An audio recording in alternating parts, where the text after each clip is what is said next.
All right. Okay, so Lorna, welcome back to Psychreative, and this is going to be a wonderful session with you today, as usual. Lorna, this is a huge honor. For those of you who do not know Lorna, Professor Lorna McNeur is an academic, architect, and artist who is currently chair of the Cambridge Union Circle and is a retired Cambridge University lecturer in architecture. She has published, lectured, and exhibited her work internationally, most notably at the Whitney Museum in New York and the Fitzwilliam Museum in Cambridge, UK. She taught architecture, philosophy, design, and phenomenology for 30 years in New York, Canada, and Cambridge. Ceramic sculpture and video making are two of her current passions. And her website, Alchemy of Art and Architecture, is www.lornamcneur.online. Lorna, this is a huge pleasure. And without further ado, going to invite you to take it away. Thank you, Rula. Thank you for that introduction, and thank you for having me here this evening. And thank you, everybody, for coming. I'm excited to share my video with you, which is a 30-minute video for a journey to New York City and Central Park.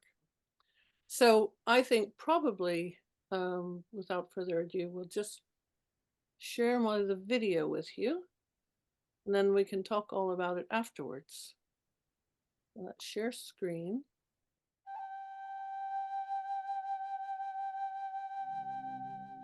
Creative Unconscious and the Alchemy of Urban Analysis.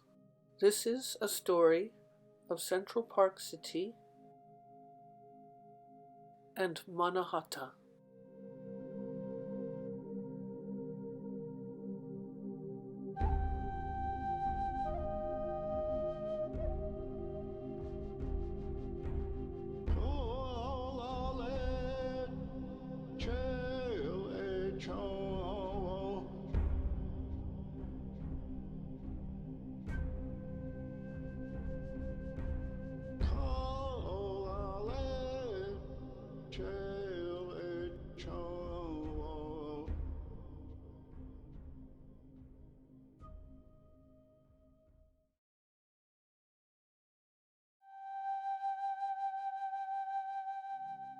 Journey to the Center, when Central Park heals New York City.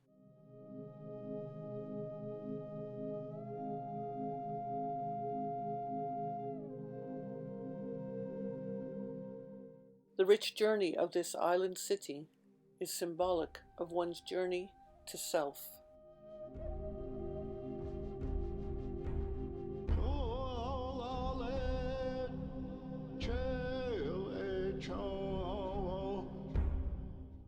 Once upon an island, in a faraway time, there was a sacred ceremonial island called Mannahatta.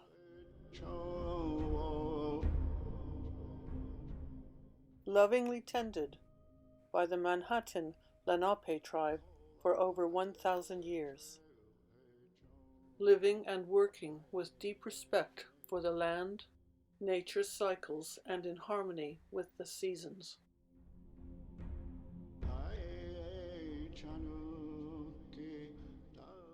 The European colonists arrived in the 17th century and brutally introduced the notion of land ownership, stealing and savaging this beautiful island and her beloved peoples.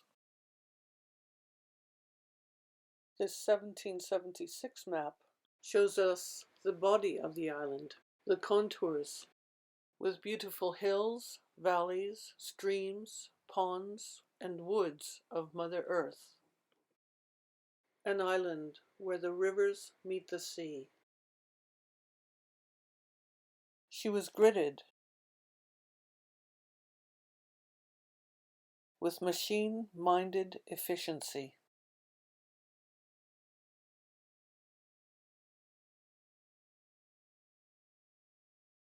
At the very center of the island was captured a slice of the original island called Central Park.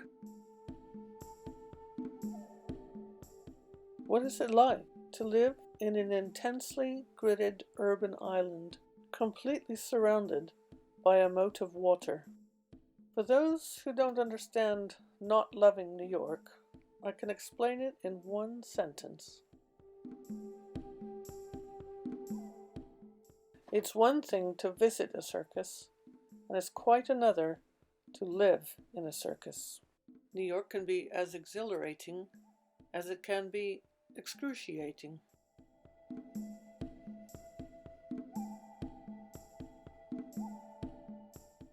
A green reservoir oasis at the center of the city, surrounded by the relentless urban grid, shown in this image on the left. The image on the right is the same, except this time it is the human experience of that condition. The human experience of the intense urban world surrounding Central Park, a vital and replenishing public green space at the interior.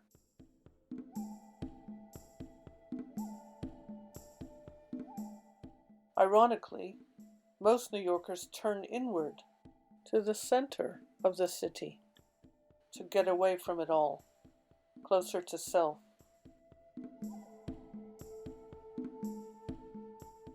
Space of reflection, play, and dreaming, Central Park holds secrets of what New York might have been and still could be. The sacred space of the unconscious of the city.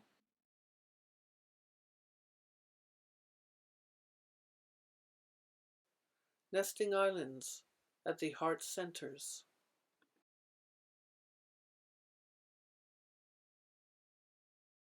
Modern-day Manhattan sits at the heart and center of New York City. Central Park sits at the heart and center of Manhattan. The now filled-in rectangular reservoir sits at the heart and center of Central Park. Quietly embodied within the plan of Central Park is a metaphorical island of Manhattan. This long, thin, green-painted island inside Central Park is defined by the main drive continuous loop going through the park. This metaphorical island is similar in shape and is the same proportion of 1 to 5 as Manhattan Island. I discovered this island floating within Central Park through a series of paintings.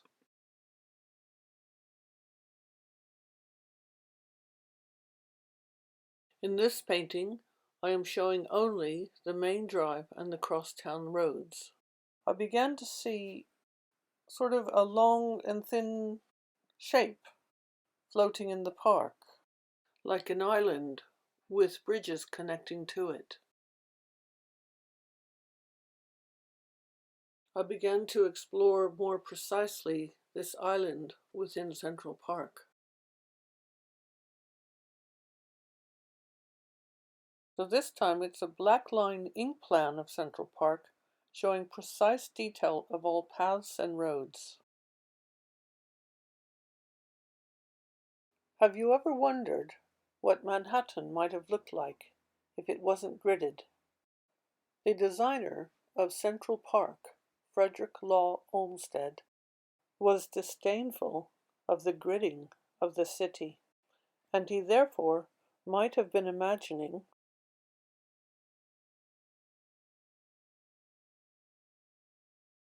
a romantically idealized plan for New York City, quietly embodied in his Central Park design. When you compare this metaphorical island within Central Park with the island of Manhattan below, making them the same length, we can see more clearly how the road structures of the park mirror the road structures of the city. The perimeter road going around the island of Manhattan is akin to the main drive defining the metaphorical island in Central Park.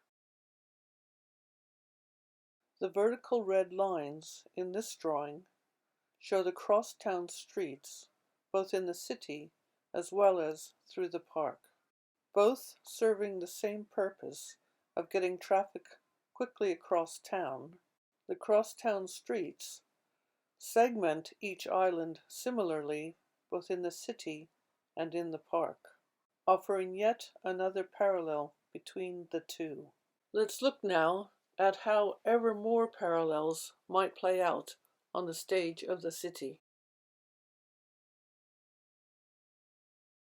Broadway as New York's Grand Promenade.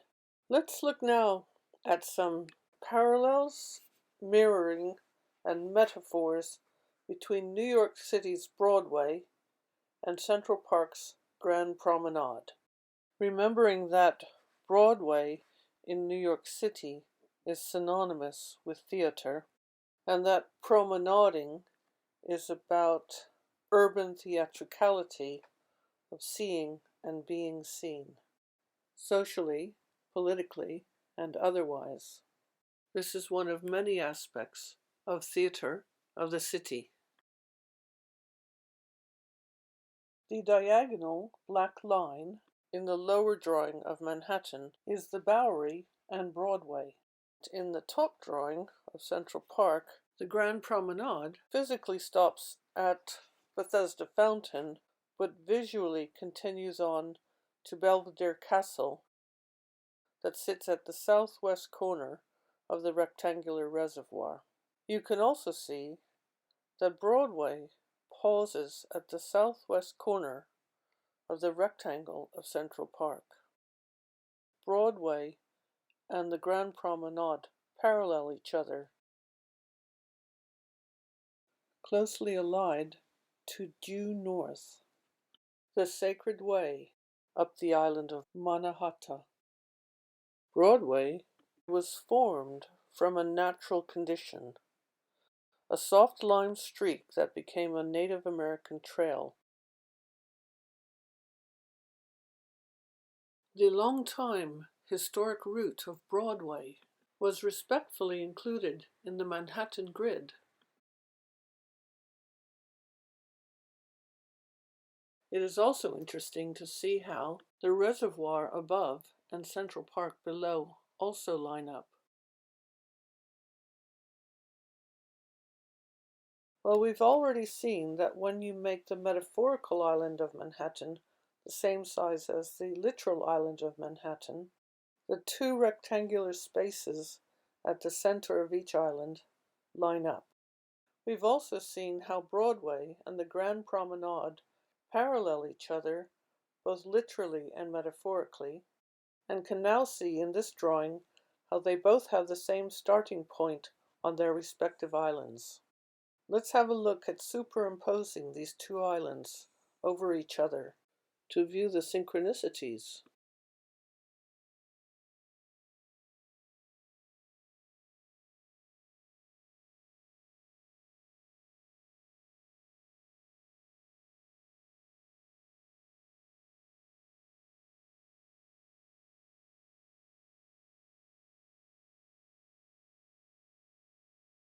And here now is the integration of the Grand Promenade sequence along Broadway, with the Grand Promenade shown in red and the Bowery and Broadway shown in green.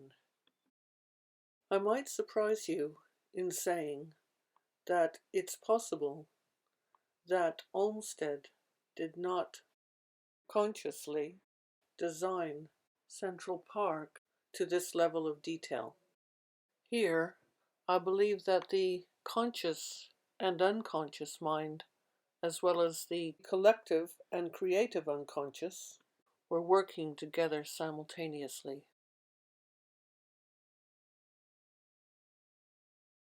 Nobody designed the nesting islands of Manhattan, Central Park, and the reservoir. It was a collective series of decisions made over time by different ages, different people, for different reasons, which collectively make up an unconscious and archetypal pattern.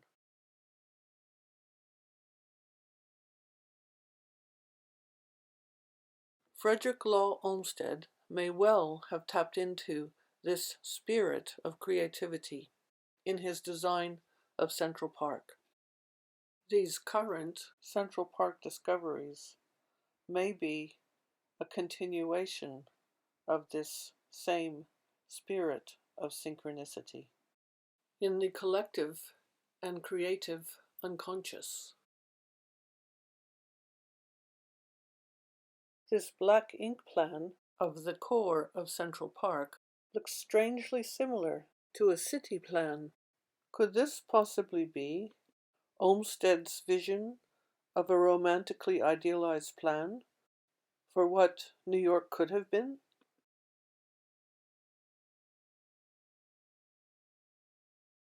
By reinstating the now filled-in rectangular reservoir at the center of Central Park, we create a beautiful space in which to place this metaphorical island that I call Central Park City.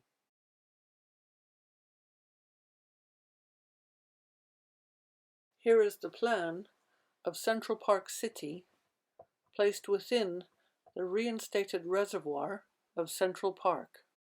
At the center of Central Park City is yet another reservoir in which can be placed the original island of Manhattan called Mannahatta. Here sits the island of Mannahatta at the heart center of Central Park City. Let's have a look at what all of this would look like three-dimensionally.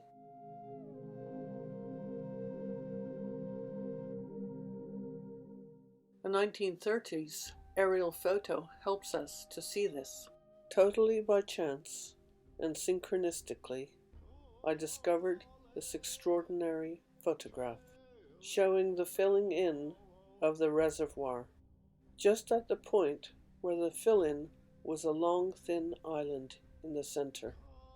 It resonated richly and synchronistically with everything I was already discovering.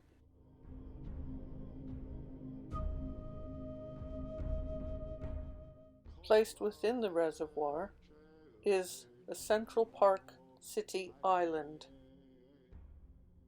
And at the center of the Central Park City Island is the reservoir in which the island of Mannahatta is reinstated.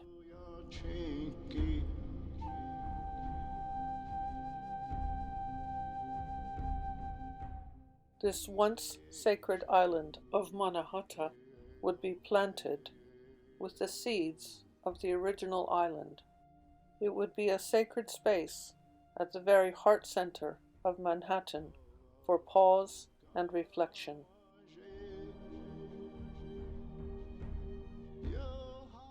Discovering Central Park City has been absolutely invaluable for many different reasons, but it is an idea that can live richly in the heart-mind.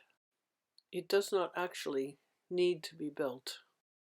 More importantly, this whole journey has led us to the discovery of a sacred ceremonial site for the beautiful lost paradise of Mannahatta and her beloved peoples.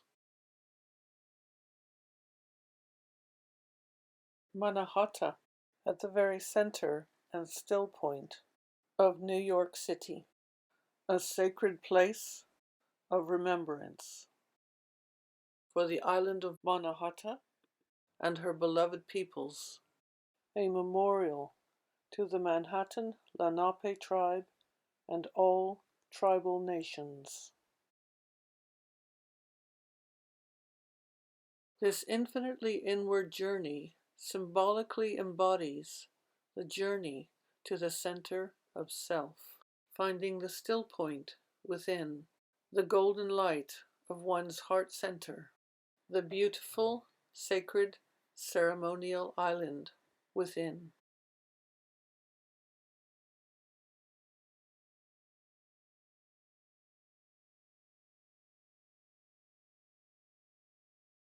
when the garden heals the city. We are now moving from the invisible realms of the Central Park alchemical flask onto the urban stage of the city, and the magical marriage of the Grand Promenade and the Broadway urban stage, but not before some very dark days. In the 1980s, New York was a war zone, developers booming and millions despairing. A huge upsurge in homelessness, the scale of which truly shocked New York.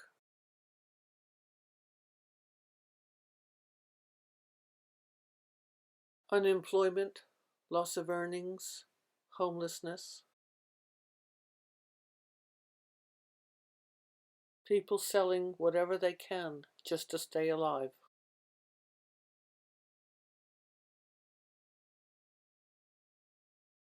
Numerous professions, city agencies, and city services all rushed to help, each in their different ways. In architecture schools, we gave housing projects and public space projects, reclaiming public space from crime and drug wars as one way of tackling the multitude of problems. Hindsight teaches us that architects internationally were well placed to be doing this design research in the 80s and 90s, ready with plenty of ideas for the early millennia when suddenly there exploded a passion for public space. But not before New York's Negredo had yet to face ever more deeper, darker days.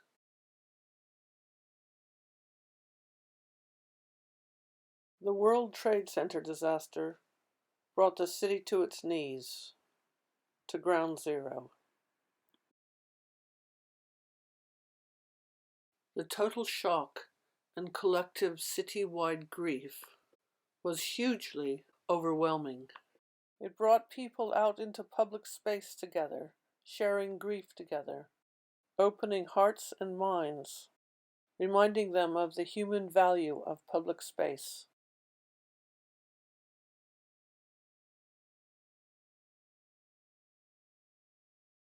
Central Park came into its own again as a significant gathering place in the city for collective mourning, healing, and unity.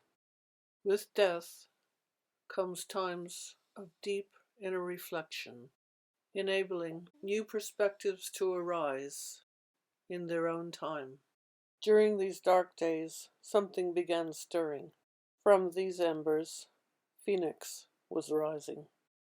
The strength found in these spaces grew into an unstoppable force of nature.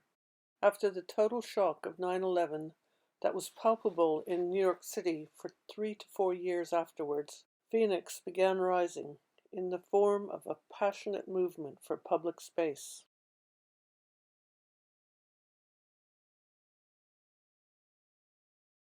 Numerous city agencies like the Urban Development Corps, City Planning Department, and commercial businesses all joined forces to plan and create dignified public space for the people of the city of New York. By 2010, the 5 Broadway squares shown in this painting had been renovated for the people of the city and were inhabited instantly.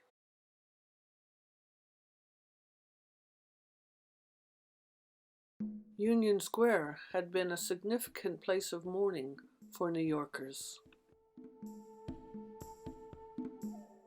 Seen here, now in brighter times and newly renovated.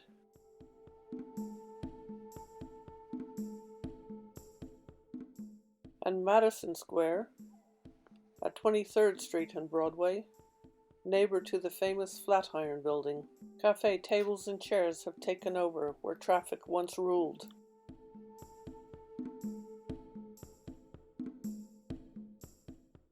Harold and Greeley Square, at 34th Street and Broadway.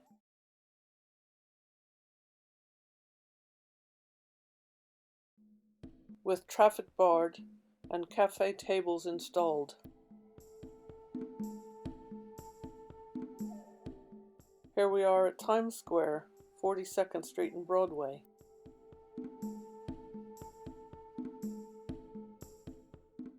In 2010, testing the waters to see if people really would come out into public space. Here we are witnessing how the once traffic-laden Broadway is transforming before our very eyes into New York's truly grand promenade.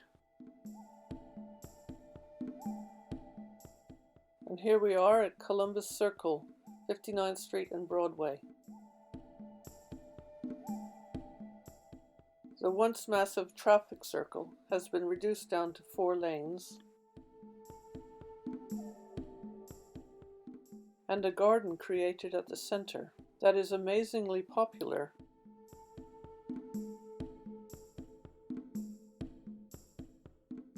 Despite its unusual location at the center of a roundabout.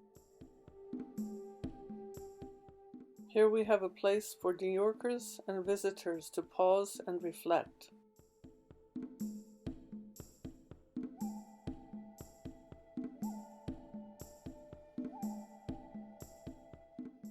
Vital public space has been carved out along Broadway, honoring the sacred way and journey through the city.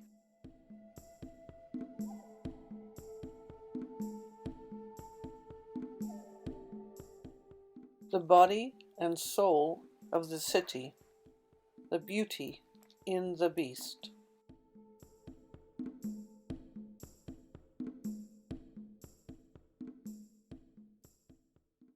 Body and soul of the city.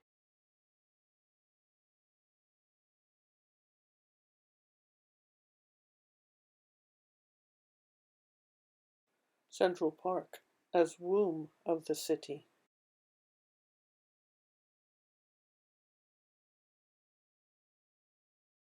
Central Park City as embryo of New York City.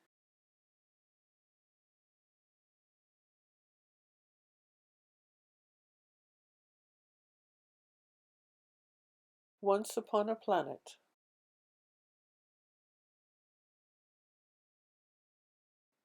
Like all international cities, New York is a melting pot of numerous countries and cultures internationally. Some of these include neighborhoods like Little Italy, Chinatown, Spanish Harlem, Little Germany, Harlem, African American, Lower East Side, Jewish, Hell's Kitchen, Irish and Italian, Little Korea, and many more.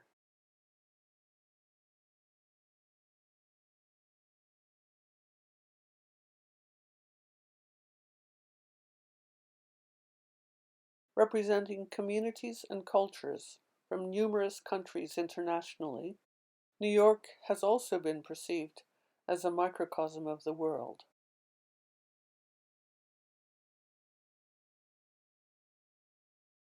We have seen how, in many different ways, Central Park is a mirror and microcosm of Manhattan, and how in some ways Manhattan is a microcosm of the world.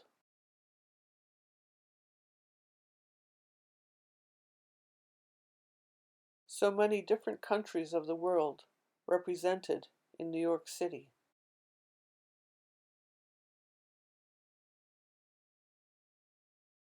The story of Manhattan Island is a microcosm of the story of planet Earth. What humans have done to the island of Manhattan has also been done to Mother Earth.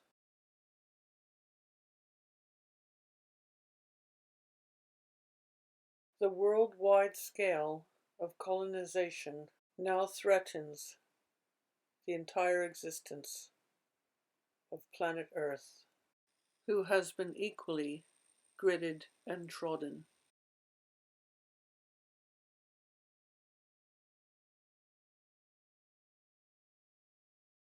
Here is a dream that I had whilst making this video.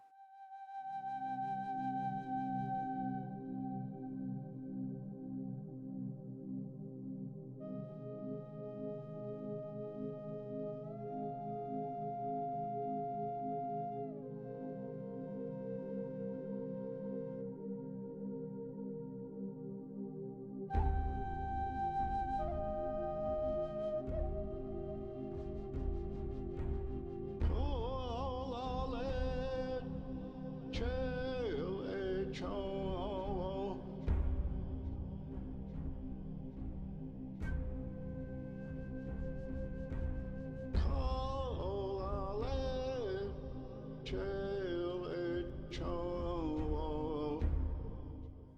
believe this dream is speaking of Mother Earth, ancient indigenous wisdom, and the balancing of male and female energies for the future of the planet.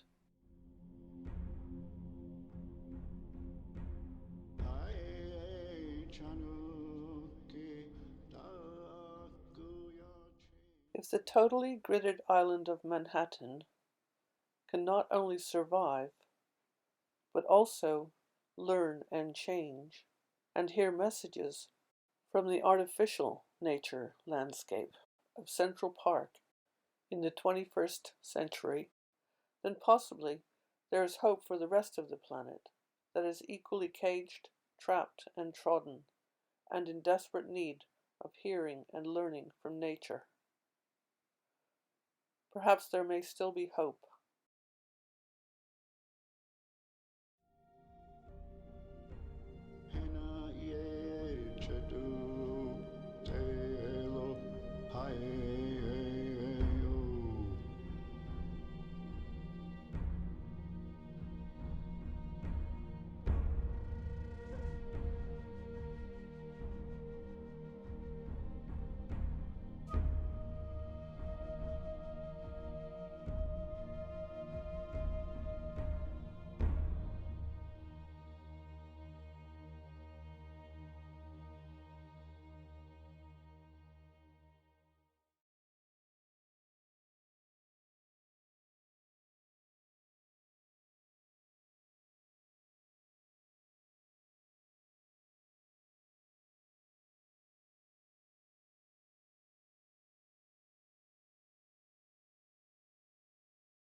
Thank you so much, Lorna. My pleasure. I hope it came across. Gorgeous, brilliant.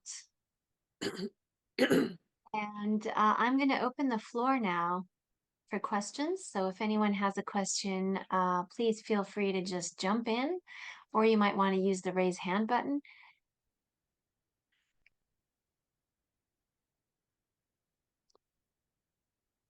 So I see no questions so far or comments. Oh, Marilyn. Yes, Marilyn, please. Lorna, that was so touching that I just can't get over it.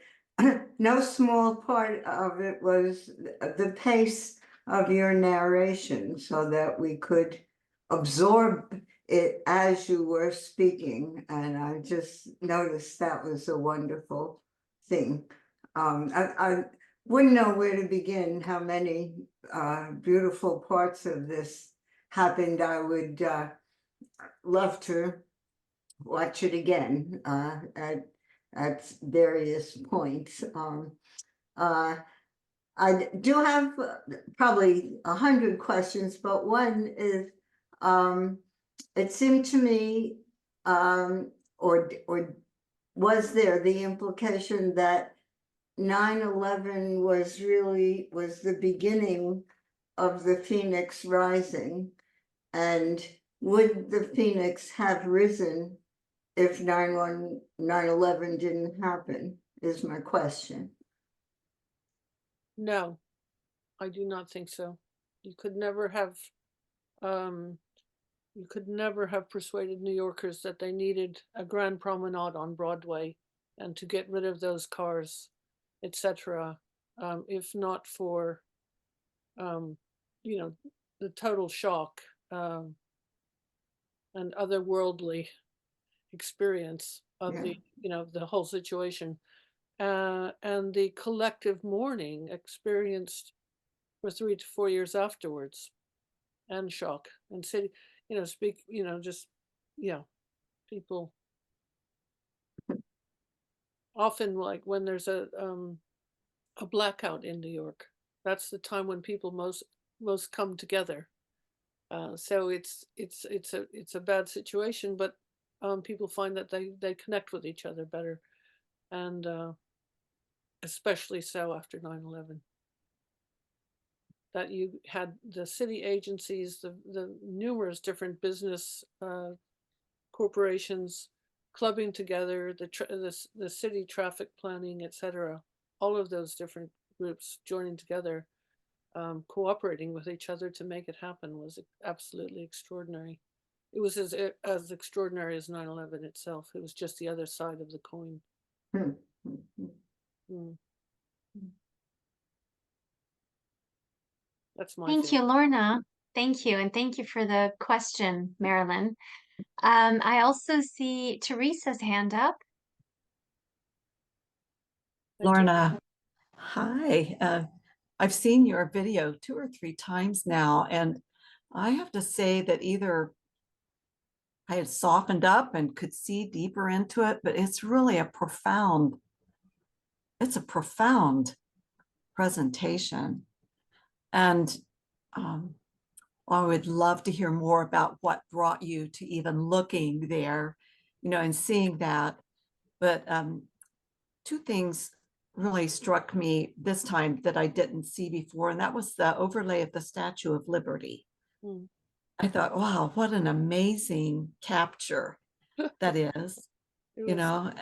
And then the other was in a lot of apocalyptic movies, they show New York City sunken in the ocean or the Statue of Liberty all tipped over and broken up and all of that. And um, I wanted to ask what your feeling sense is when New York City goes through these big floods of the subway with these torrential rains and, water pouring down, and kind of seeing, like with the climate change issues, the threat to a city at sea level.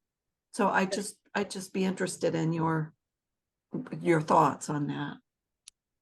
Well, so I just hear about that from my friends and family who are there, and because I'm living in Cambridge now, in Cambridge, England, since that has started happening, and yeah, I mean, they just say it's absolutely horrifying to have this torrential waterfall coming down the stairs into the subway, and all the electricity in there, etc. It's just basically horrifying, as you can imagine. And it creates a no-go zone because of the electricity and the water. And it's like sort of the early stages of the city shutting down with climate change. Yeah.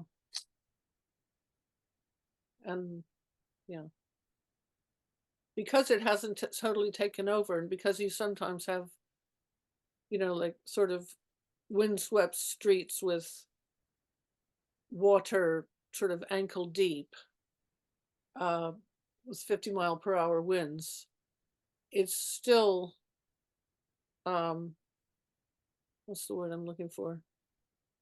The musing is not quite right, but it's not necessarily, fatality zone yet, although there are, of course, one or two. But, they're still sort of looking at it, experiencing it, frightened of it, and and dreading the future, I suppose. But I could tell you about the moment of inspiration for that led me on this journey, if you'd like. Um, I was just looking at this is way back. This is like four decades ago. Looking at a very large, not probably 3 meter aerial photograph of Central Park. Said it was up high on the wall. When I was a thesis student at Cooper Union. And I was looking at this winter landscape of Central Park. By the way, all of this you can see, because this is the video that we saw tonight is a 30-minute version of the 1 hour and 20-minute version. So you can actually, I show this, this landscape that I saw. And so I saw this winter landscape and I could see, as I stared at it longer, I could start to see the architectural structures embedded in the landscape, and they were just fragments of this and that, dotted about in this long thin landscape.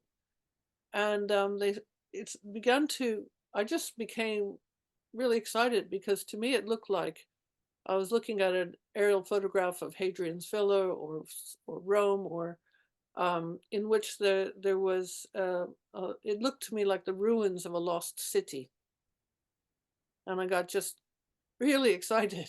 I thought, oh my God, I wonder what that's all about. So it was just the beginning of early December when we had 6 weeks off from university.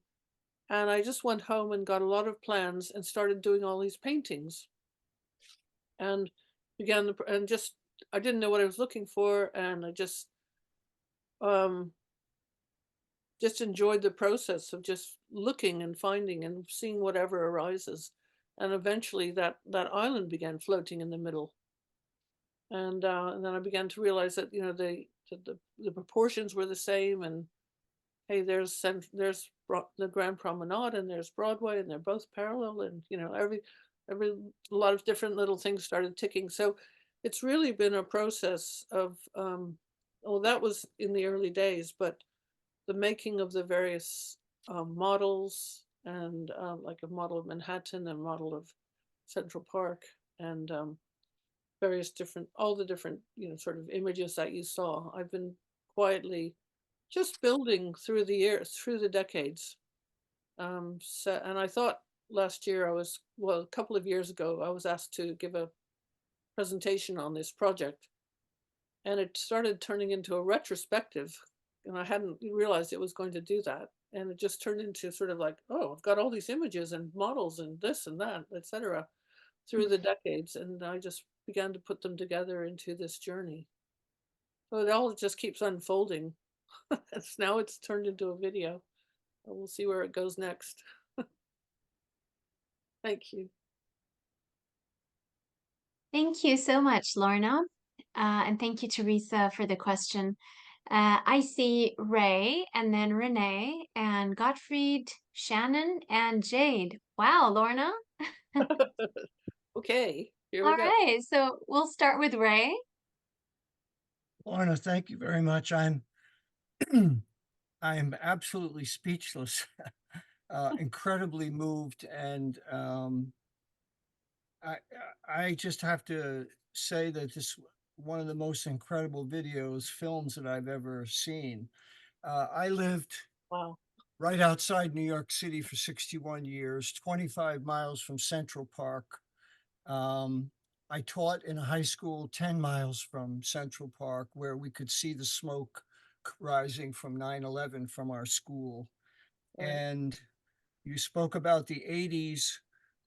Two of my most memorial experiences have been the John Lennon memorial meeting after he was shot, where I walked into a group of literally thousands and thousands of people in absolute and utter silence. Mm, And the Simon and Garfunkel, on the other hand, concert in Central Park in the yeah. 80s, as well. Um, boy, I have this thing where I live up in the forests now in New Hampshire for the last 16 years, and I have this thing where when football games begin on television, they always go around to the city where the game is, and they show the beautiful architecture of the buildings and everything. And I get incredibly sad because there's not one natural thing that's being shown at all. Mm. And I had I'm a poet. I got incredible insights in watching the video. Um, the one I'll just share is this uh, photo of Central Park inside the rectangle. Um, Gave me an image of an Egyptian tomb that something had been entombed. Mm. Uh, and the grids and everything around it is the big structure of the pyramid, but there's something very essential there, which you brought out in this video. Um, I just I hate to say it. I hate to even say anything more than that, but there's a place that I have not been to, but my good friends who live around New York City go to all the time in New York, and it's called the High Line. Yeah. And they took an old the elevated railway which used to run through the city and doesn't run anymore, and they turned it into an incredible garden. Some of the greatest landscape gardeners, uh, Umelo, I think his name is, has been involved in creating these gardens. And it just made me think, I wonder if there's any parallel between that line of the High Line and what you were bringing out. But Well, the connection there is not what you're asking for, but that was designed by a good friend of mine from Cooper Union.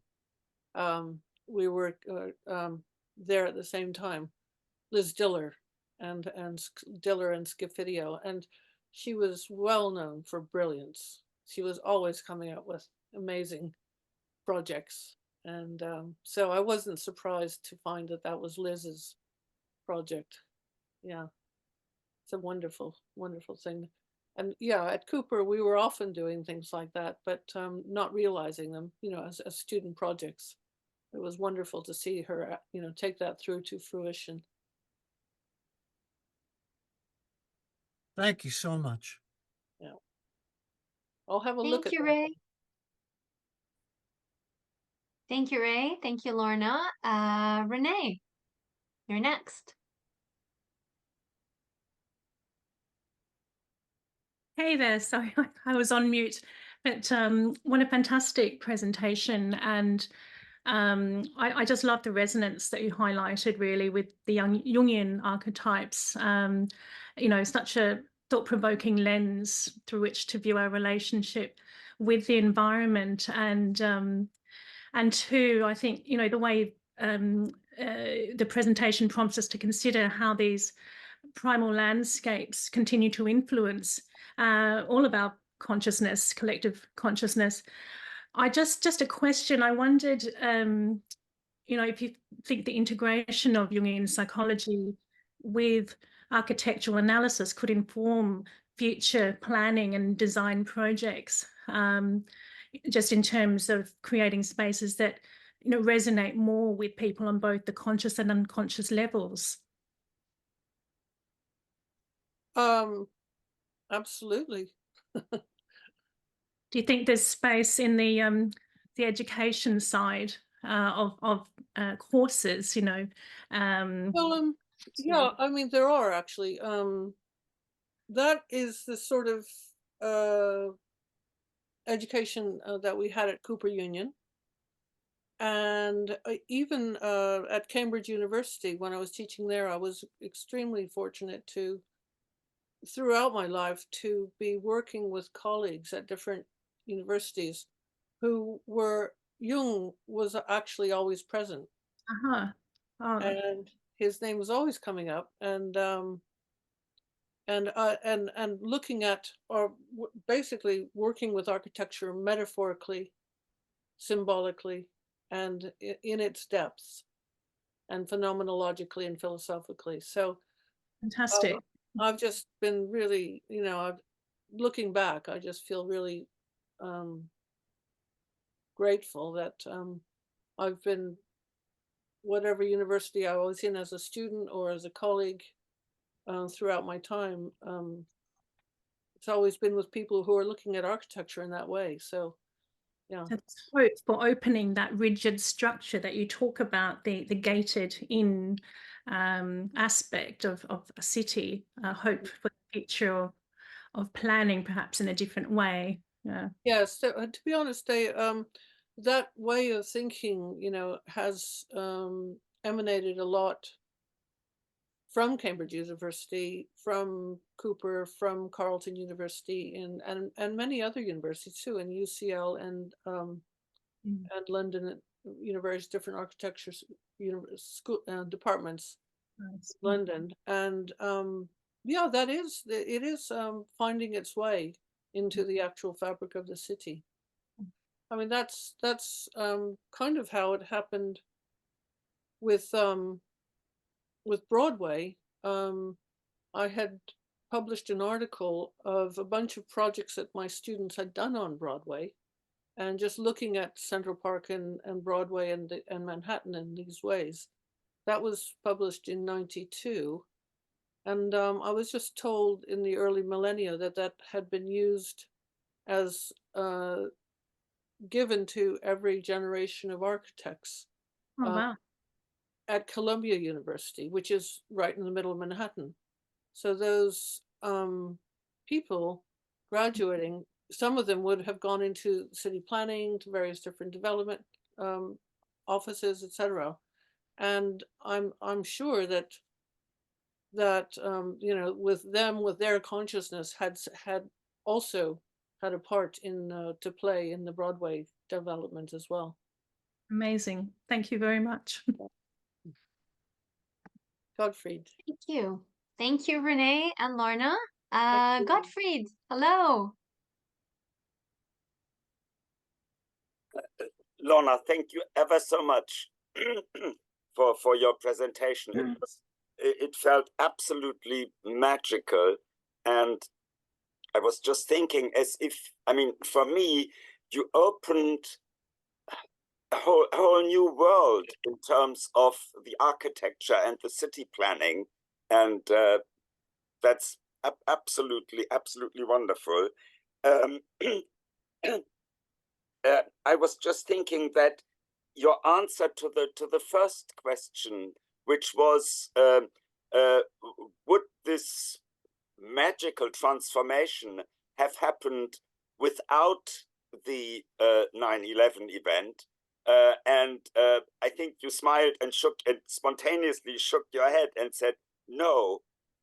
So in this wonderful answer of yours, isn't there, sorry if this is a bit controversial, but isn't there an aspect where you are ascribing to these traumatic events, nevertheless, an aspect of a blessing in disguise?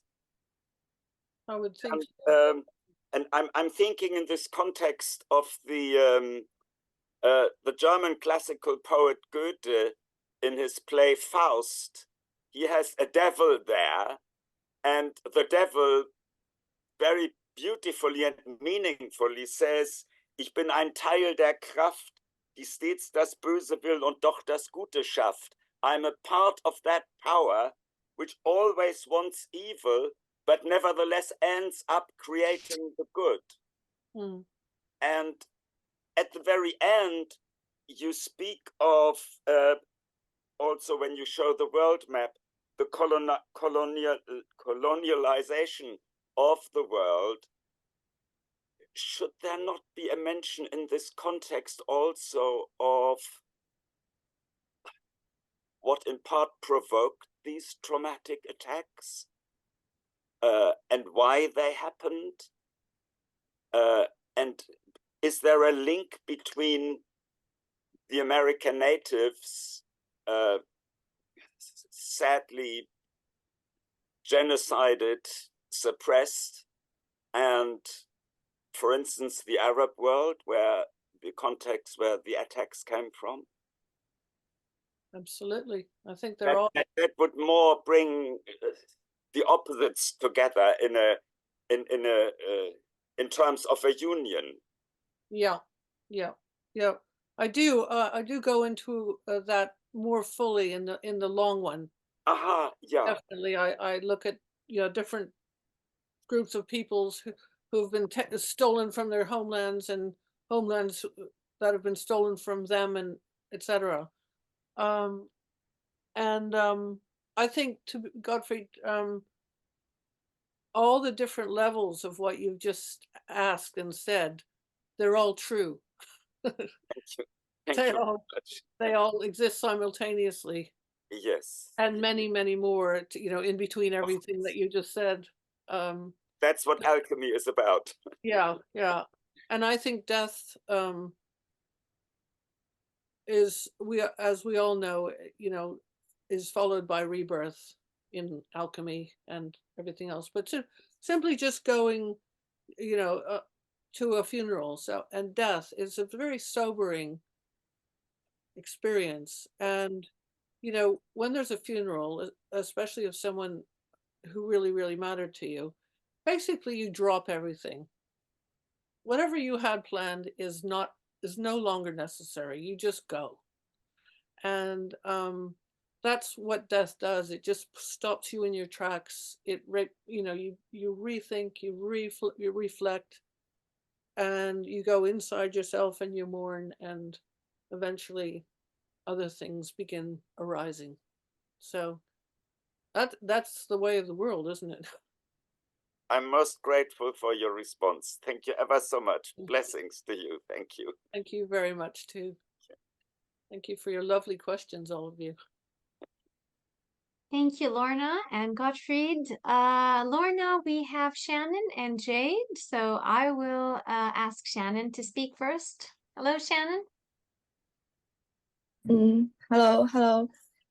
Thank you, Lorna, for this very insightful presentation and the videos. I have been to New York like many years ago, but I actually haven't realized that in New York, in the center, we have such a kind of like native land here. And I'm also very interested in your psychological aspect towards the research and design of this native land. And I'm curious to know that for the future design of this land, will there be any like collaborations among indigenous native tribes there? And also regarding the design details, is there any element that relating to the land and the tribe? Thank you. Yes. One thing is that if you go to Central Park and you look for the reservoir, you won't find it because it's all filled in. And so that will take, if that ever, I mean, the amazing thing is that it's still there. And if there was a force of nature, like the one that brought about the transformation of Broadway into, human space rather than traffic space, if there was a force of nature of thousands of human beings feeling that it should become a memorial island, for Mannahatta and the Manhattan Lenape Tribe and the tribal nations in the rest of North America. If that is meant to be, it will be. And so I'm just planting the seed. And we planted seeds of Broadway, you know, in that article that was given to 10 generations of Columbia University students. And that seed just, you know, turned into all sorts of other things along with everything else. So if it's, like I said, if it's meant to be, it will definitely be. I know that now. And I've yes, I have been in touch with a chief of the Lenape tribe, the contemporary Lenape tribe, and I'm going to, and there was a group of there's another group from the Lenape tribe that was doing some ceremonial dancing in Times Square. You can see it on YouTube, and I'm going to now be connecting with them now that I've finished the video to a reasonable length, because a lot of people don't really want to watch an hour and 20 minutes. So now I'm going to send them this, you know, this version, and begin connecting with them and see what they, you know, would like to do with it. And I've been also connected with the Lakota tribe and various others who are, you know, have also been deeply moved by it. So I am, you know, I know it's vital to make connections and let it happen in its own way. I'm just one little tiny part of the whole process. Wow, great. Thank you. Thank you. Thank you, Shannon and Lorna. Next up, Jade. Hello, Jade. Hi, so thank you so much for this presentation. It was really incredible. I'm from New York. I lived there for the first I was born there and I lived there for the first 25 years of my life. So I was there during 9/11. I remember hearing the news and thinking, is this, I thought it was like a joke or something made up. And my teacher at the time told us, just write in your journal, you know, when this happened. And for so many years, I was thinking, how could she tell us to just write in a journal? Like, I wanted to talk about it right then, but I realized from her perspective, like, what do you say, you know? So that was one thing I wanted to mention. I also wanted to mention that there was talk about 9/11 and what happened to lead up to it. And just wanted to mention that after, there was a lot of bullying of Islamic people, especially girls. So they would just, you know, in the high school, they would just tear their head covering right off, which is very, very, very sad. So I did want to mention that. The other thing was, when was the reservoir, if you know, filled in? I was just curious about that. 1930s. 1930s. So there was no water there? And so I was wondering, because I've been to Central Park so many times and had looked for the reservoir, and I don't remember if I found it. So I did want to mention that. It's yeah. So in the middle, where the baseball playing fields are, basically there's a big oval in the center where the right in the very center, because that's where it's on the it's the filled in of the reservoir. Oh, okay. So Okay, I see what you're saying now. And so you go uphill to get up to the playing fields, and then you go downhill again. And that's what's happening, is they have filled in, you know, the walls of the reservoir. They've filled in on the outside so that you end up going up, and then you're walking on top of the reservoir. So it's not actually water. There's no water in there now. No, it's just filled in with land. Oh, okay. Filled in with land. And that was in the 30s, the 1930s that they did that? Okay, because I was looking for it. So I understand now. So there's Thank this you. pond. There's this tiny little pond just at the south end of the playing field. Oh, Oh, And okay. that is a Yep. little bit of the water left from it, with the castle there on the corner. That castle sat on the Yeah. southwest corner of the rectangular reservoir. And now it's a romantic, sort of castle with a little pond at the bottom of it. And Okay, I know what you mean now. yeah, and if you go online and put in the the reservoir in Central Park, it'll show you little bits and fragments of the wall that are still showing. Mm-hmm. So you can go find them in Central Park. Oh. Yeah. So Oh, nice. Thank you for that information. yeah, I would have never known.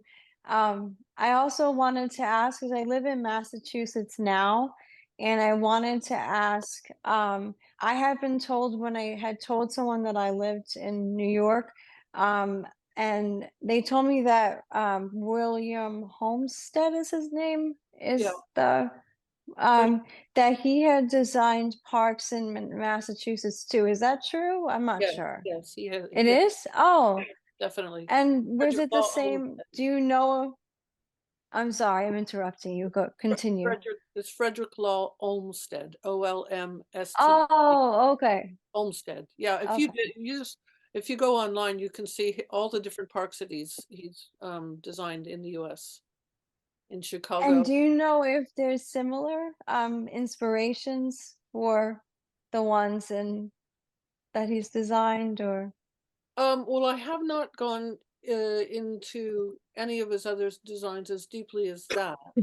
But Oh, he'll oh, okay. he'll be using a different um sort of metaphor, um because every site is so different. And Oh, okay. I think, I can't remember which city it's in. It might be Chicago. That he's he had a site which was really just fragmented, so he called it sort of the jewels along a necklace. Oh. So he will Oh, I love that. he will do different things, but it won't be the same thing as he did in New York City. But Okay, I see. I would say that I became curious to see if this was a phenomenon, a one-off phenomenon, or whether it was also existed in history, this strong relationship between cities and gardens, or cities and parks, or cities. And I have looked very deeply into a few different situations, like in Rome, and also Versailles. And in fact, that city garden relationship is extremely strong wherever you go, historically as well as contemporary. It's just, Okay, thank you so much. yeah, my pleasure. Thank you. Thank you so much, Jade, and thank you, Lorna. Mentioning this sacred relationship between the city and the garden, Lorna, it makes me think of a phrase that was stuck in my mind that you mentioned during your presentation, that it is a sacred ceremonial island within. So if we look at it metaphorically from a poet's perspective, could that also be, well, an analogy for the relationship with the self? So the sacred ceremonial island within is probably the self, the core essence of the person, and then it is kind of manifested or reflected in the city in the form of a garden. I don't know, maybe Shaman Flavio would would have also something to say about this, speaking of ceremonial sacred spaces. So what do you think, Lorna? Could we look at it that way? Absolutely. Absolutely. Mm-hmm. I feel that, well, I think I'm trying to remember exactly how I put it, but basically the story of this island is the Mm-hmm. story of the planet, is the story of the nation, is the story of Right. each and every one of us. And that And the sacred, microcosm. yeah.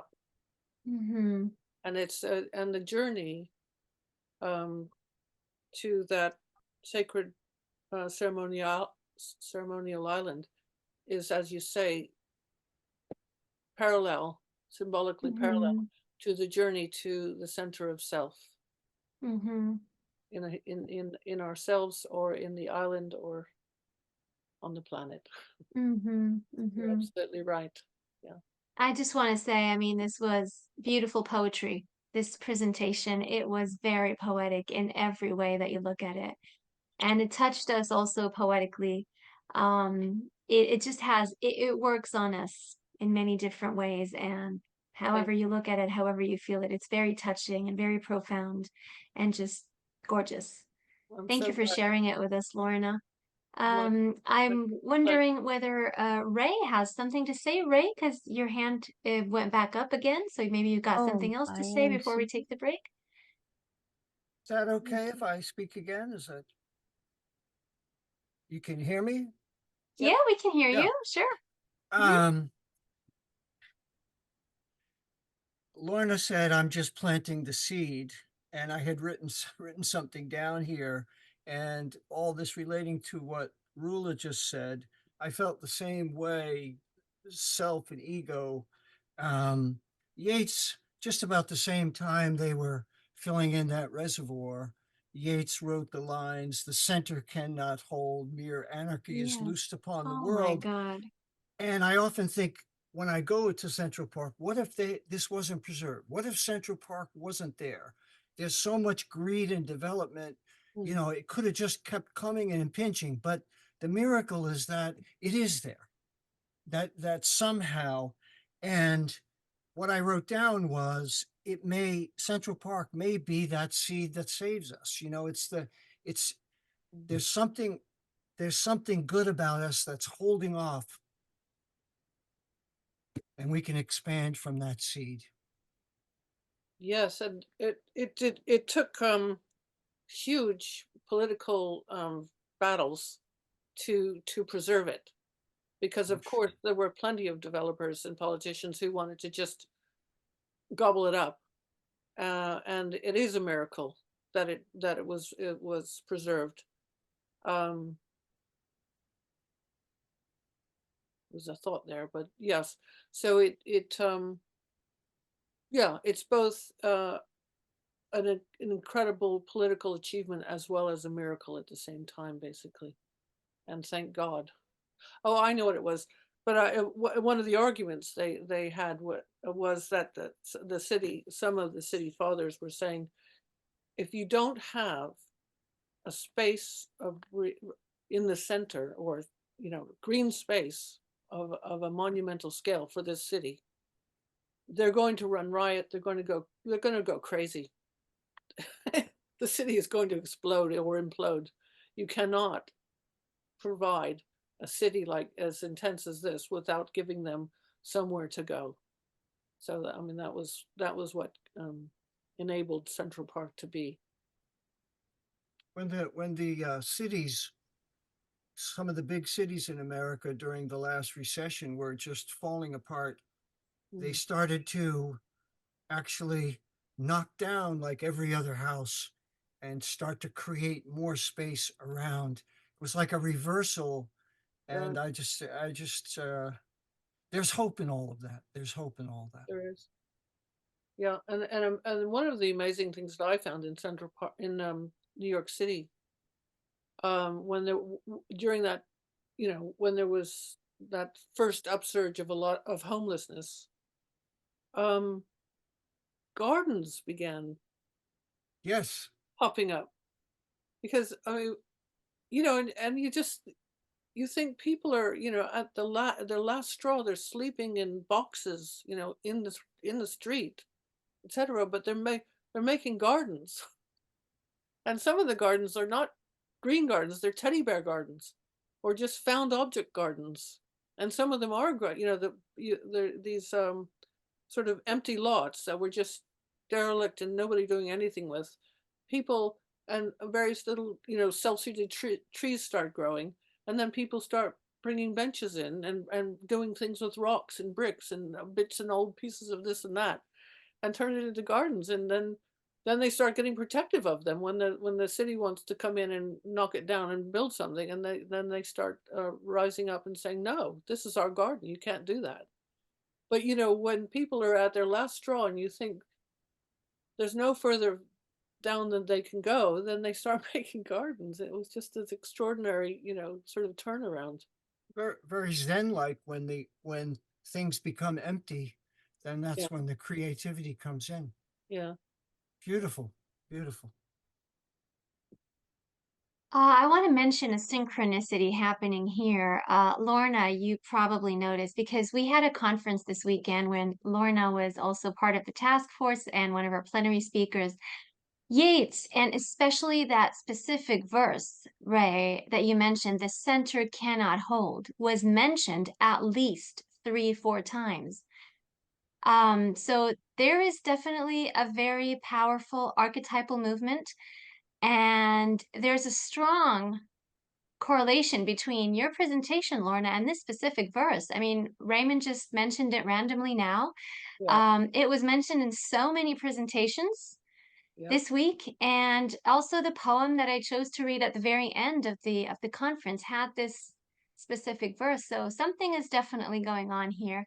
Absolutely. And I do hope, this is a message of hope. These are all Yeah.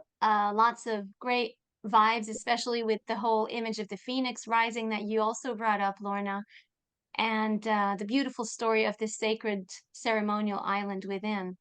And thank you for sharing it with us. And thank you all for being here. I'm going to invite those of you who would like to give any creative presentations after the break. So we'll have a 5-minute screen break and then come back.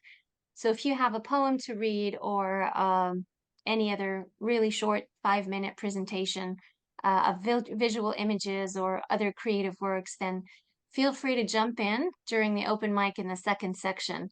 Lorna, I want to thank you once again for this beautiful, beautiful presentation and your beautiful presence in general. Thank you all. And Lorna, especially, thank you for everything. Thank you. So Thank we'll you. be back in 5 minutes. And if anyone would like to let me know that they want to read something, I can put you in the lineup. Unfortunately, Sarah couldn't make it with us today. We miss Sarah. And this is a huge hello for her from us. I hope she will see it with the recording. So I will be taking care of the second section, and just let me know. Send me a private message here, or you can just put it in the general chat box and we'll take care of it after 5 minutes. All right. All right. Thank you. Thank you. Rula, you can put me in for reading a All poem. right. Okay, great. Thank you. So Ray, you're Yes, in. you Gottfried, you're in. too. Yes, thank you. All right. Anyone else feeling brave? Teresa, yay. Okay, great. All right, so we have Teresa, Ray, and Gottfried. Okay, see you in a bit.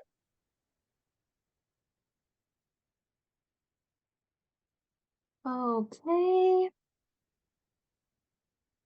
So we can start with Ray, Gottfried, and then Teresa. And if anyone else would like to share something afterwards, floor is open for everyone. So, all right, should we start?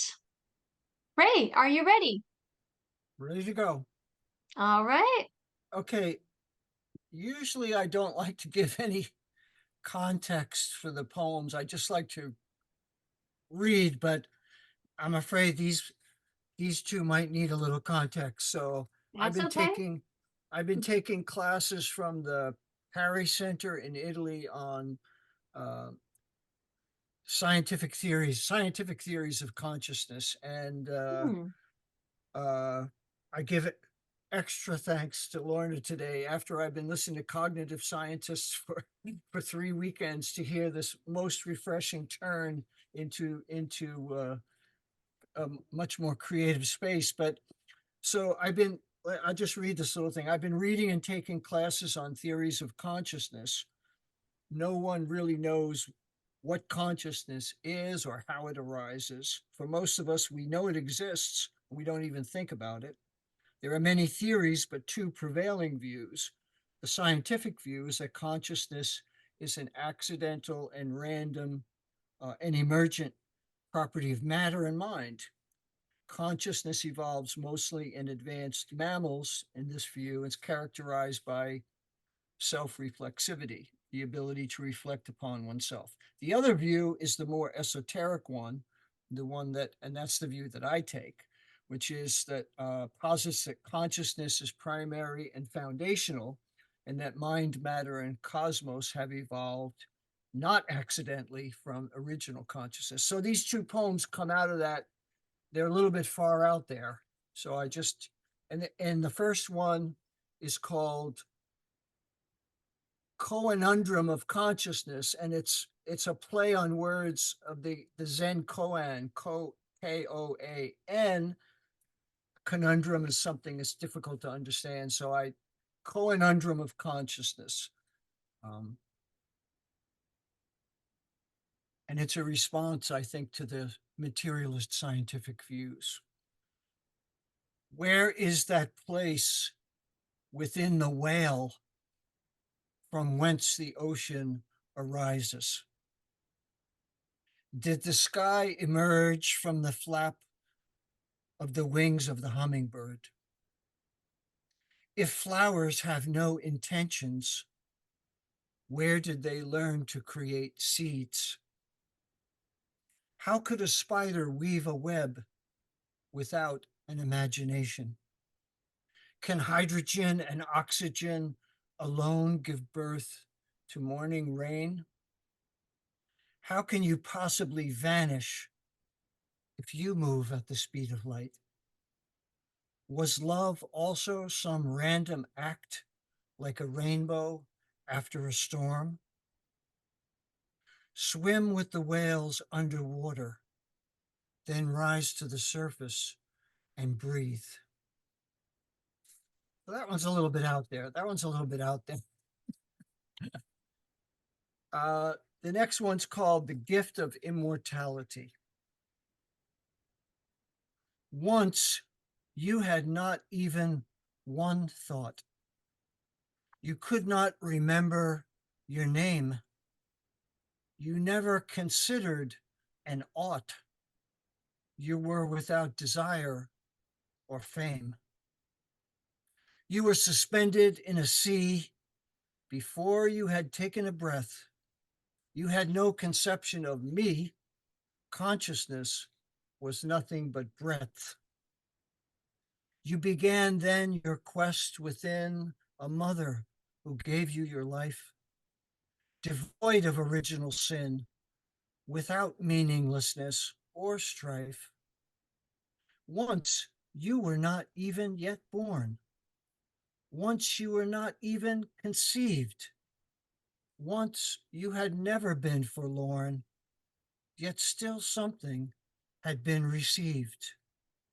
You were held together by light, by the sweet music of the spheres.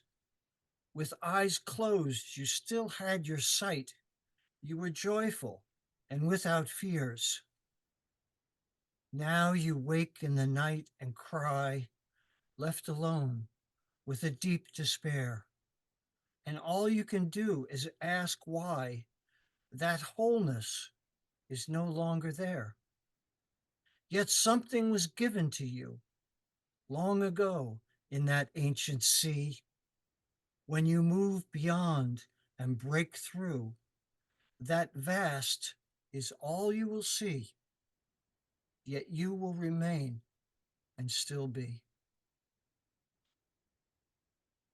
Thank you. Wonderful. Thank you. Thank you. That was gorgeous. Thank you, Ray. Beautiful. As always, very beautiful. Thank you. And next up, I will invite Gottfried. Hello, Gottfried. Hello, thank you. Although I did not write that within the 5 minutes of the break, it does feel like a response to Lorna, to your presentation, and your presentation also helped me in terms of the core and the power to understand the ending of this poem. So this is for you and in gratitude.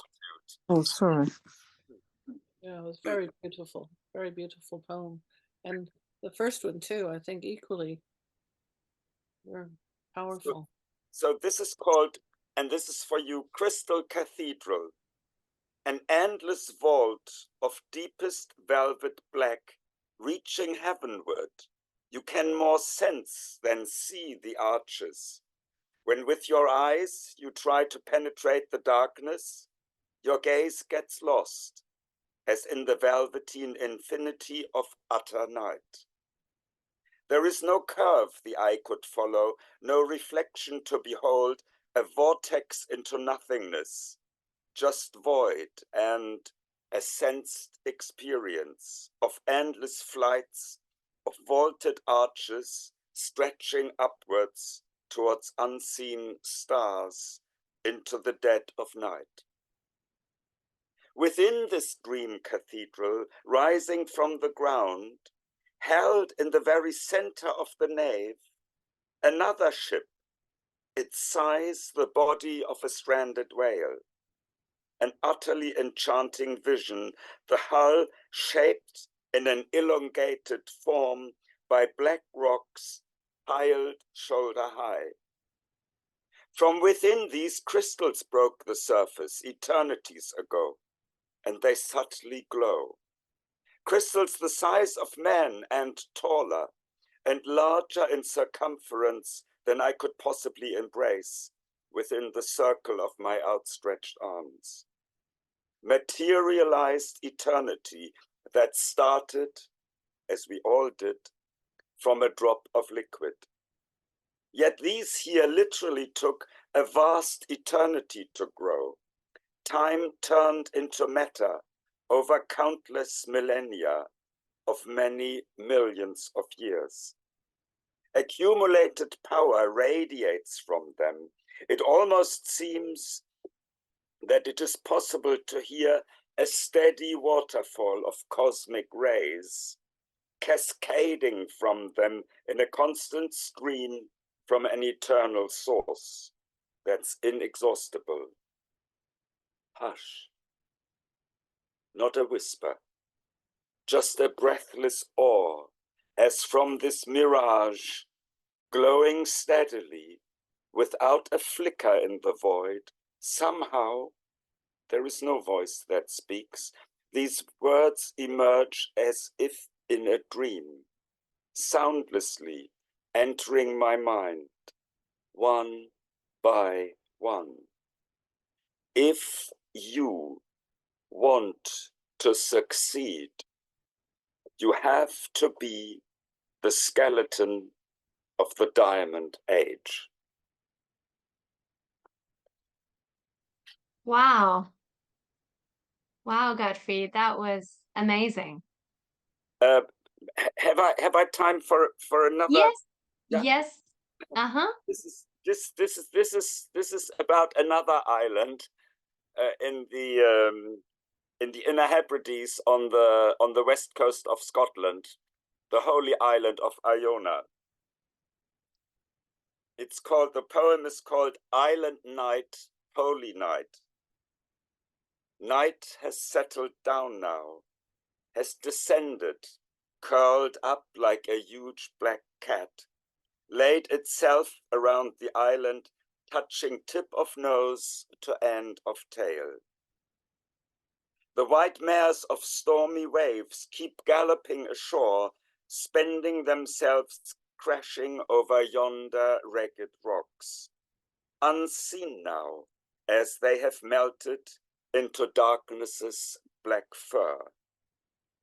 In this ink blue hour, as sea and sky and earth dissolve into each, becoming one, before the moon awakens, rising pale green, the cat's just opening an eyelid, as out there at sea, the mermaids, gripping tighter to the horses' manes, swimming closer to the land, and what sounds like wind is their singing as they ride in, hair bareback on the tide.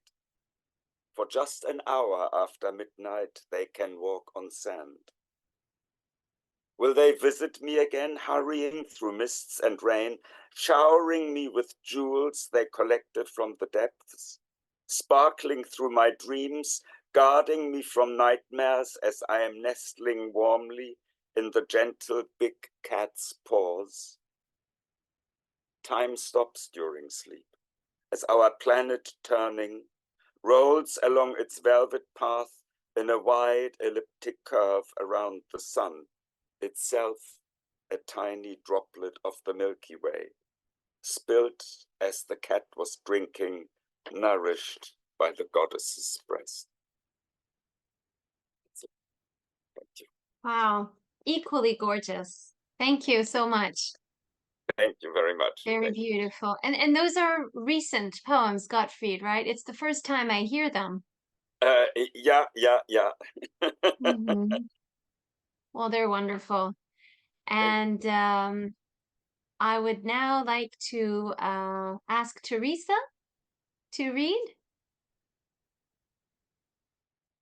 Hey, I want to just tell you, I feel like I'm ready to jump off a cliff here.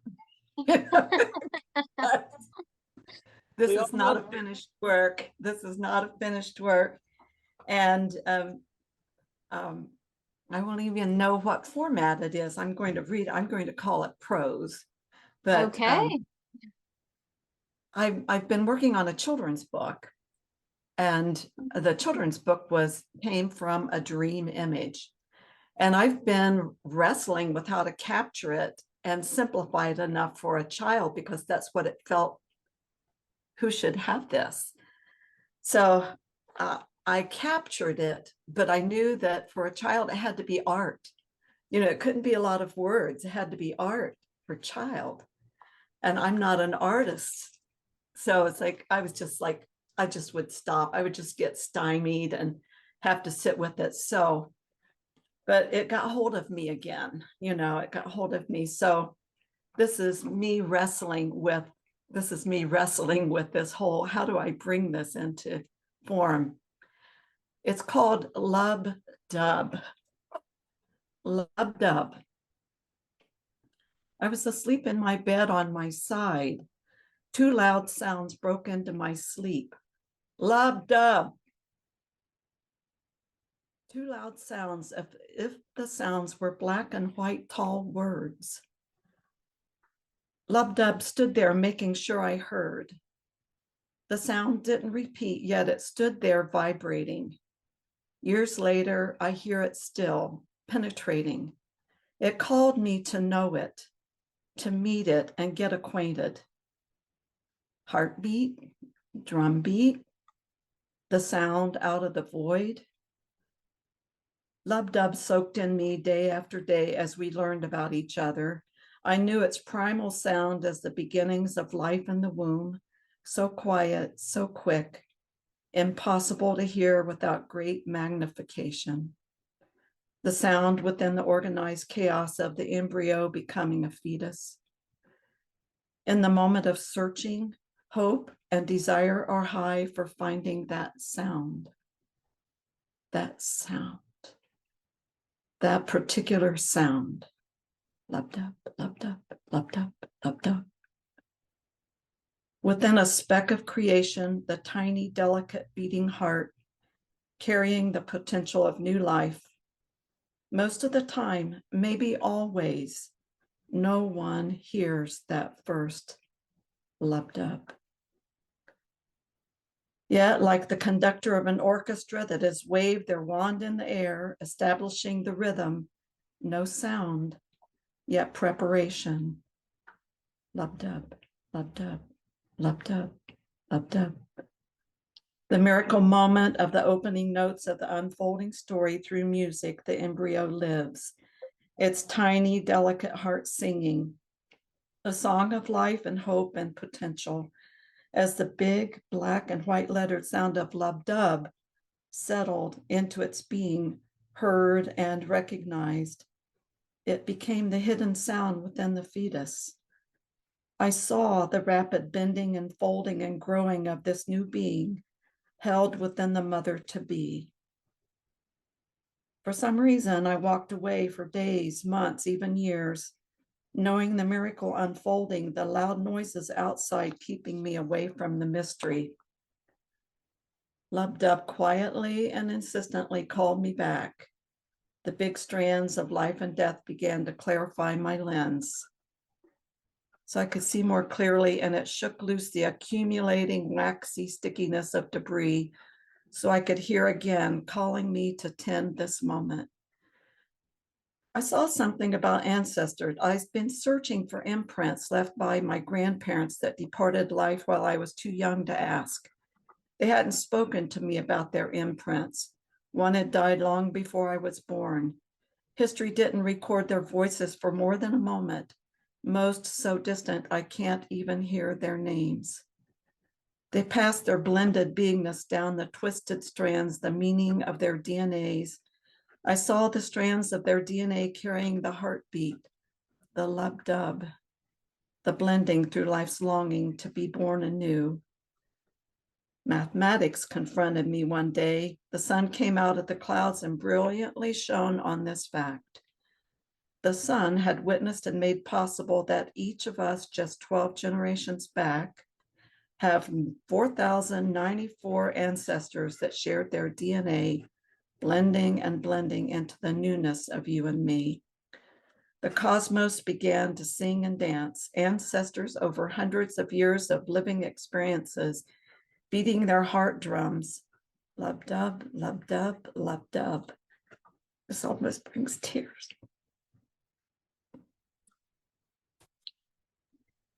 Well, this is so beautiful and so touching, Teresa. It's Thank you enough. for That's not sharing. all of it, but that's enough. Well, It's not all. Yeah, that's please go enough. ahead. Please Are you go sure? ahead. Yes, of What? course. I'm sorry. I thought it was done. I might be done. That's their DNA winding down, twisting and spinning, passion, fear, pride, making a baby, being made. Loved up, became, I think I can go on. Scott, me too. Scott, me. That's okay. It's okay, Teresa. I But this can't, is I beautiful. have to tell you that hearing Raymond's poem Mm-hmm. and then Godfrey catching the whale that Raymond Mm-hmm. talked about and going down deeper into the heartbeat of the first sound. And I later in this writing, I take it into the breath of the mother breathing.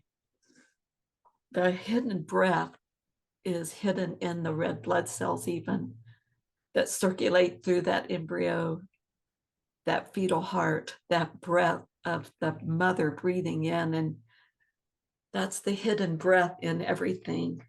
Mm-hmm. That's, so there, that's too big for a child. I don't know what to do with this now.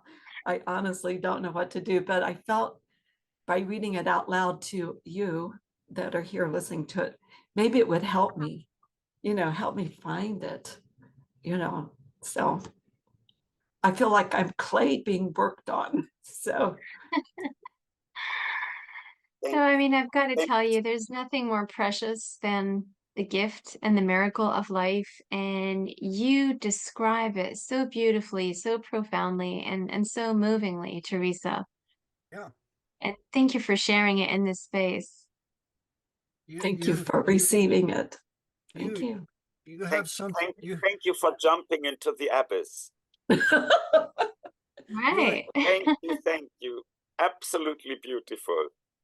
You have something very special when you yourself are caught with that emotion, because I mean, I remember one of my poetry teachers saying, no emotion in the writer, no emotion in the reader. So that's a very Absolutely. important thing when something you've written brings up the emotion like that to the surface. I mean, I think this is quite beautiful. And I think having a child in mind as a reader is good, but I think it might have a much bigger audience as well.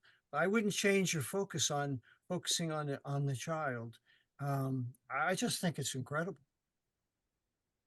Keep going with it and keep letting it, like you said, it came back to me, or it won't let you alone. Keep Won't going. let me Yeah, alone. keep going with that. Yeah, quite beautiful.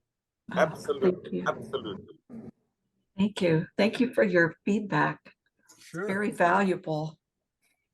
Oh, It feels like that all the poems are just like more of the same. yeah, Yep, they And all just feed into each other yeah. yeah, so It beautifully. and it just feels like feels like, something's gotten hold of us. Uh-huh. like with the Yeah, that's what embryo, I was saying earlier.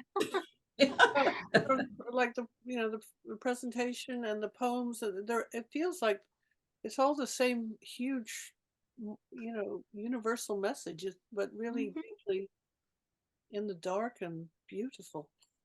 I don't And exactly Lord, know.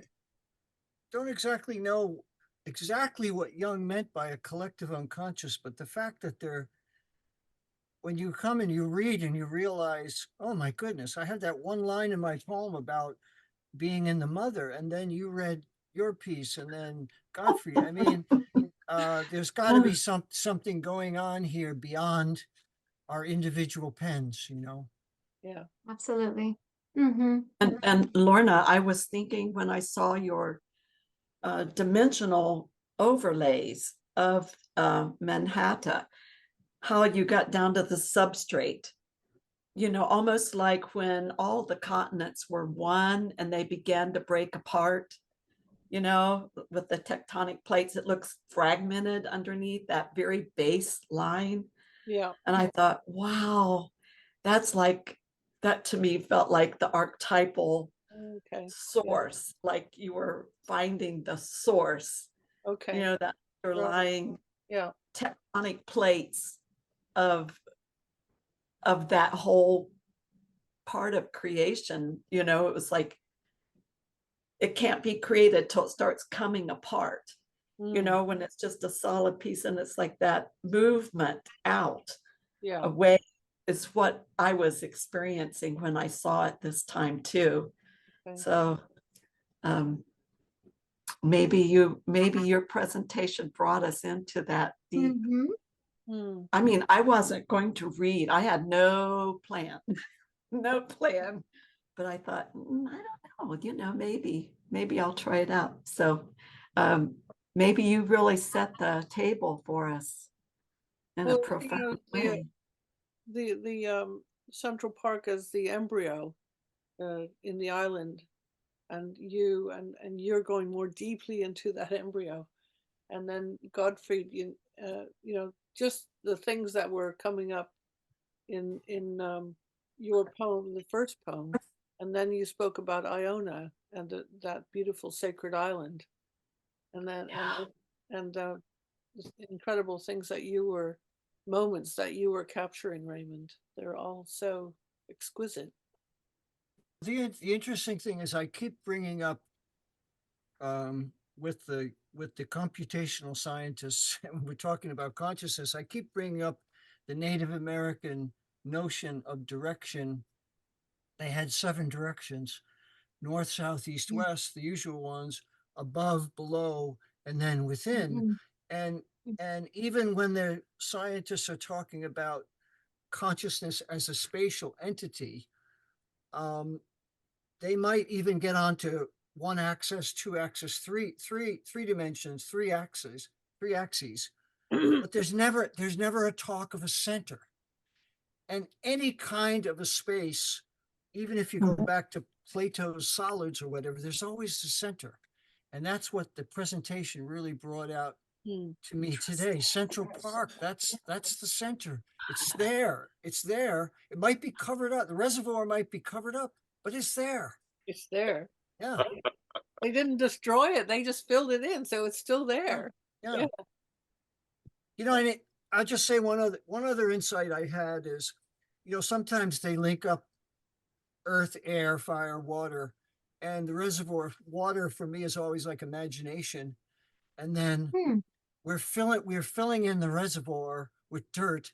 And we do seem to be in a very hedonistic world of sensations and earthiness, and the imagination has kind of been covered up.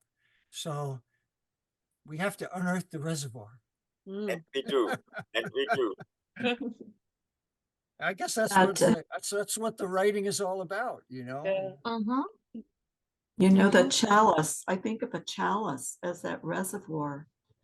And I think about how scary a reservoir full of water is, you know, and how dangerous our feelings can be, and how we fill in Mhm. soil to keep us from Yeah. feeling, Yeah. you know, feeling those deep powers moving, forces moving us, you know, that somehow we guard against it if we can just earth it in, you know. Yeah. You know, and Yeah. what Rula was bringing up before about the self, and I see the self also like Jung as the center, and the self ego axis and this battle between them. And you can almost see it right there. There it is, right there in Manhattan Island. There's the self surrounded, being swallowed by the ego, but it's still there. The seed is still there. Yeah, absolutely. Yeah. What a great presentation today, all around. Whew. Right. Hmm. Everyone, this has been amazing. And what if I Yeah. told you that, again, synchronistically, the poem that really short poem that I chose to read tonight also has some images um, of an embryo.